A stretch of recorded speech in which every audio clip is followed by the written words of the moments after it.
दोस्तों, ये साई महिला रात को फोन करती है किससे? नाबालिग रेप पीड़िता की माँ को। कहती है कि 2 लाख रुपए लेके चली आओ, नहीं तो जो तुमने एफआईआर लिखवाया है उस एफआईआर को इतना ज्यादा मैं वीक बनाऊंगी, इतना ज्यादा कमजोर बनाऊंगी कि तुम खुद ही अरेस्ट हो जाओगी। तुम्हारी बेटी का कमजोर कर दूंगी मैं केस। तो नाबालिग रेप पीड़िता की माँ रोने धोने लगती है। तो वो एसआई जो एफआईआर लिख रही थी वो बोली रोने धोने से काम नहीं चलेगा, अगर न्याय चाहती हो तो तुम जल्दी से जल्दी 2 लाख रुपए मुझे दो। तुम्हारा केस ऐसा मजबूत करूंगी, ऐसा मजबूत करूंगी कि जो पकड़े जाएंगे, जिन्होंने रेपिस्टों ने जिन्होंने रेप किया होगा, उनको उम्र कैद के लिए या फिर जहन्नुम यानी फांसी के लिए बोलती है, उनको मैं डायरेक्ट ऊपर पहुंचवा दूंगी। बस 2 लाख रुपए की डिमांड करती है। ये जो मामला आया है दिल्ली के संगम विहार थाने का है। महिला इंस्पेक्टर है जो एसआई है, जो एफआईआर एप्लीकेशन वगैरह लिखती है, केस को लिखती है, केस को कंप्यूटर में ऐड करती है।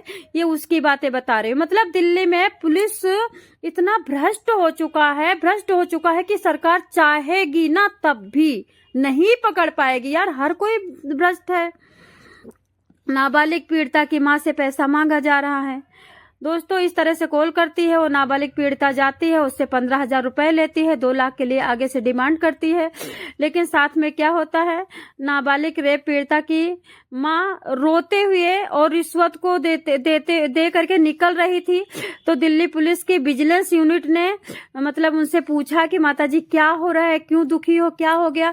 तो वो बता देती है कि एसआई वो मिस्टर जो मैडम जी हैं वो हमसे पैसा मांग रही हैं, और इसी चक्कर में सारा ये लोग एक मतलब जाल बुनते हैं। और जो पैसा 15,000 रुपए वो दे के आई थी, उसमें ये लोग एक अजीब टाइप का इनके पास केमिकल होता है, वो रुपए में केमिकल लगा देते हैं और फिर छापा मारते हैं एसआई के टेबल पे।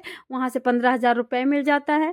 तुरंत के तुरंत उसको गिरफ्तार करते हैं। ये थाने में हो रहा था और उसके पास उसको सस्पेंड भी करवाया जाता है।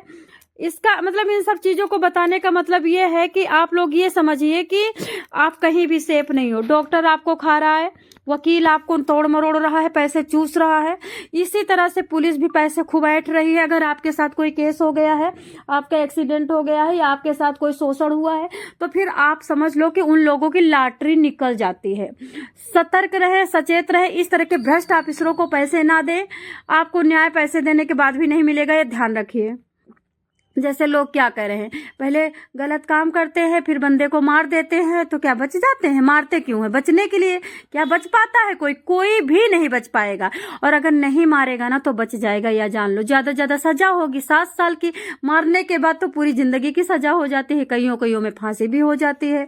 तो याद रहे कि किसी को पैसा नहीं देना है। पैसा देने के बाद आप फंसते चले जाओगे दलदल में, और कहीं से आपको कोई सपोर्ट करने वाला नहीं है। ठीक है, भ्रष्ट जो होते हैं, चाहे पुलिस हो चाहे वकील हो, इस तरह के अफसर आपको कभी न्याय नहीं दिलाएंगे। इनका अपना पेट नहीं भरता। ये खुद ही इतने लालची होते हैं कि एक लालच के बाद दूसरा लालच इनका निकल के आ जाएगा, दूसरे लालच के बाद तीसरा निकल के आएगा। कभी आपको ये उबरने ही नहीं देंगे। ये आपको ऐसे दलदल में फंसा देंगे कि आप बस पैसे देते रहोगे, रोते रहोगे। तो ध्यान रहे, किसी को घूस नहीं देना है और ना तो किसी पे भरोसा करना है। ये सब घाघ बैठे राक्षस बैठे राक्षस। आप भविष्य पुराण पढ़िए। भविष्य पुराण में लिखा है कि अभी तो राक्षस चिन्हित है, लेकिन अभी जो राक्षस है आप पहचान नहीं पाओगे। रावण को पहचान सकते थे, विभीषण को पहचान सकते थे, आप काली नेमी को पहचान सकते थे, कंस को पहचान सकते थे, त्रिपुरासुर को लेकिन आप आज के राक्षस को पहचान सकते हो? ये चिन्हित नहीं है, कभी भी आपके ऊपर डंक मार सकते हैं। अजगर है, अजगर से बचिए प्लीज। इन अजगरों से दूर रहिए। किसी तरह से कोई गलत काम ना करिए। दिन रात भगवान का नाम लेते रहिए। आपको बुरे दिनों में कोई बचाने वाला नहीं सिवाय भगवान के। भगवान देखते रहते, हमारा जो भक्त है किस तरह से कहाँ दलदल में जा रहा है, पीछे से खींच लेते और हम बच जाते। इसीलिए बार बार कहती हूँ, दुनिया में सबसे बड़ी सिद्धि भगवान की भक्ति है। जय श्री कृष्ण।